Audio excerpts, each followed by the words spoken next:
Hello folks, Bobru here. Today I want to talk about a couple very interesting brews I made recently.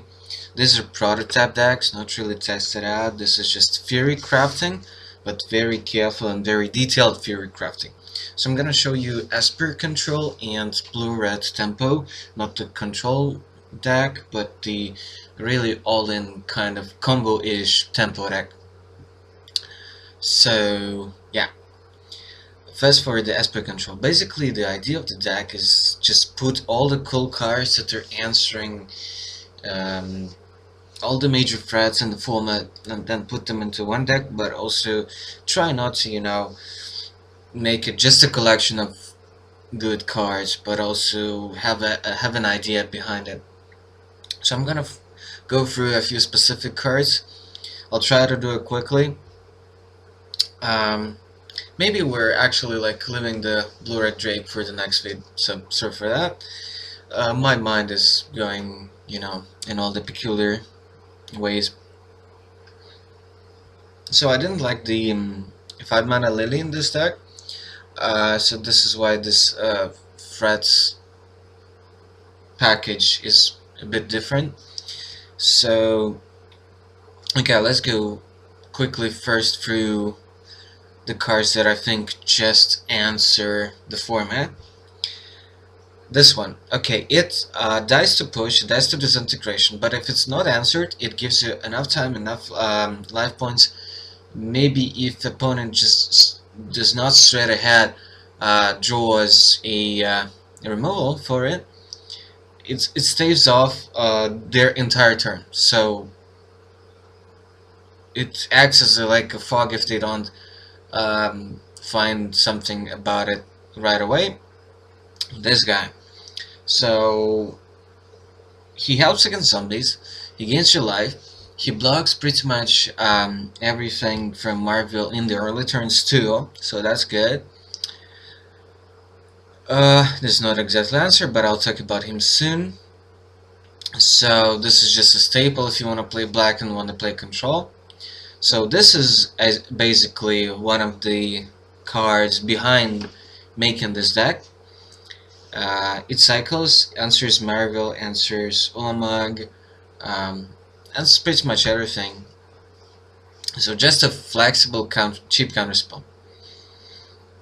Ulamogs, zombies, all bunch of stuff, tokens, zombie tokens, top tier tokens. Again, doesn't counter Hulk, still counters everything outside Hulk's or Ulamog's out of Marvel. Counters pretty much everything from the aggro decks, so with very few exceptions.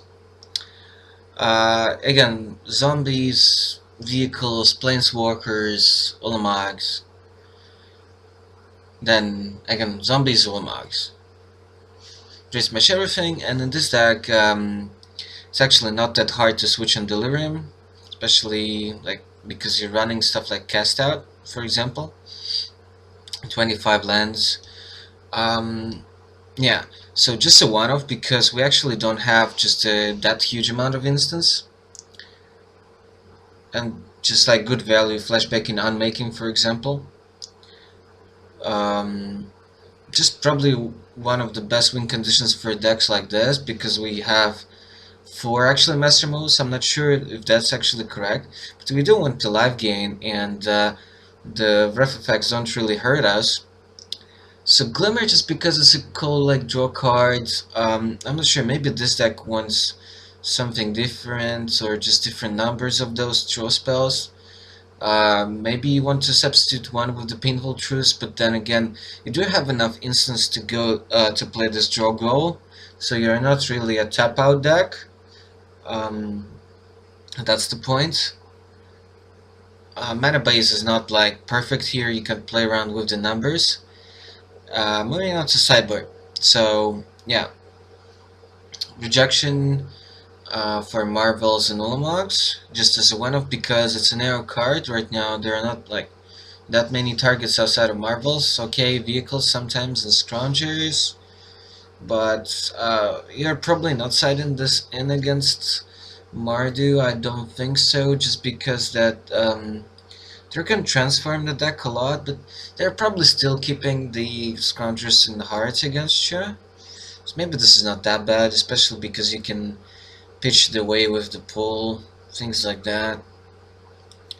So maybe there are enough targets, but I'm not so sure. But this is for blue-red mainly. And that's basically for all control decks. Well, this is kind of a staple right now, but at the same time I like Lost Legacy better, because if they have Marvel in play, then it's kind of like awkward and stuff like that. Instead of Marvel, they don't really have that many artifacts you want to answer, so yeah, it's tough. You're not bringing this in against Mardu anyway. So maybe there should be just like 2 Lost Legacy, I don't know. So I'm just torn, so that's why it's 1-1. Because everybody just plays Dispossessed to remove Marvels. Yeah, and this deck can definitely deal with Hardcast Ulamogs. Well, let's see. So this is also for Ulamogs basically. Not really much outside of that. Maybe against like some weird slow matchups you can bring this in just as an extra counterspell. Don't know. Well, you're definitely bringing this in if you see a deck with deep fiends in it. That's for zombies. But yeah, the problem with this is that if they have a Lord or Mastery on board, then you can't really do much with this. But if played on curve, it's just powerful enough so that you want stuff like this in your sideboard. Just an extra draw spell. I'm not sure. This might be a deck for Doin Ban, but I'm still not sold. It's in the sideboard because it's so bad against aggro decks and flyers. So this gets you Kalitas Giselle from the main deck, and it gets you Bruna and Linvala. If you board in that package against mid-range decks, for example, or well, I probably still want Lancers because they first strike. I was thinking about Tally in this deck and have this better kind of package and more targets for Lancers. But I'm not sure if I just want Tally on this deck. If I would go like black-white mid-range, then probably I would want Tally in the deck because I would be more of a tap-out deck. So I'm not sure if this has to be in the deck because, well, you can hit rid of Marvel, and 5 mana Lily is not that good on this deck, for example. But the effect might be just powerful enough so that you want it just to, you know, even though it's a bit harder for you to find it. And yeah, I don't have that many energy producers, but I think it's like good enough still against aggro decks. Also, I like the fact that against Mardupa sideboard, this is not bad because of the Gideon tokens, off of Liliana tokens, all that jazz. So once they side into mid-range package, this actually does stuff. And it's a big flyer, so it's a big flyer that like kills a few small things that they make, even if after sideboard. So I think it's worth it. You have a couple of hubs, you have a couple of glimmers main, so you do have some source of energy. Alright, the Black Gear Hulk might actually be worth a slot in this deck, but the problem is that it's too slow against zombies, and they don't have really big creatures. It's at best against the Hulk is the best against Blackgreen. If we see that there will be more Blackgreen from it, then maybe in addition to Linvala, this deck might want to run the Black Gear Hulk as well. But you do want success to Linvala either way. It also makes your Bruna better and just worth it overall against slower decks or control. The cool part about Bruna is that it's cast trigger, so that's something that's often overlooked. And yeah, against blue-red, Linval is actually pretty good, and obviously Giselle and Kalitas. In the mid-range black-white, because Avacyn is like pretty good, and then you'd probably want another Gisela, and then Bruni is actually really good in that deck. So this is also another kind of path you can go if you want to just answer the format. So black mid range actually like should have all the tools. I just like access to blue because of the pro draw and the counters, and yeah, Cinder's just so great. And then you get like a few sweet cards out of sideboard. But I could totally see being black, white, or just splashing red for sprays and suns and things like that, and Chandras and Nahiris. So yeah, so this is something I want to try first, because I just like the concept and how the deck plays.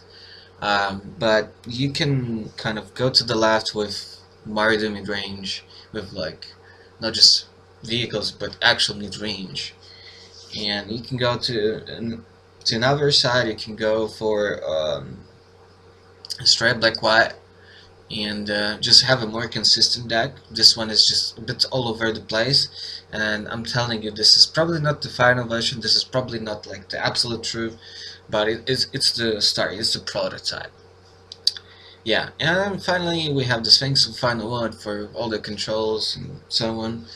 I just thought that if we're control, and control is actually playable in the format, why not to have a Sphinx as well in our sideboard? If we're a hate-rated deck, if we just want to play as many cool silver bullets as possible, so might as well play like the Sphinx as well. And this is basically the whole slogan and the motto of this deck, just run all the haymakers, and just hope to draw the right half of the deck in every matchup.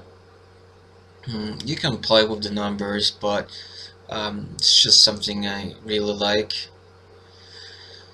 Blue-red control might be better overall, so I'm not saying this is just the best control deck ever overall in the format, but it just has so many good answers, like which are really good in that particular situation and so forth. So yeah, that's why I love it. Okay, thank you guys. I'm just gonna catch a breath and then move on to another video for blue-red tempo. Thanks for watching. Until the next sale, see you shortly. Bye.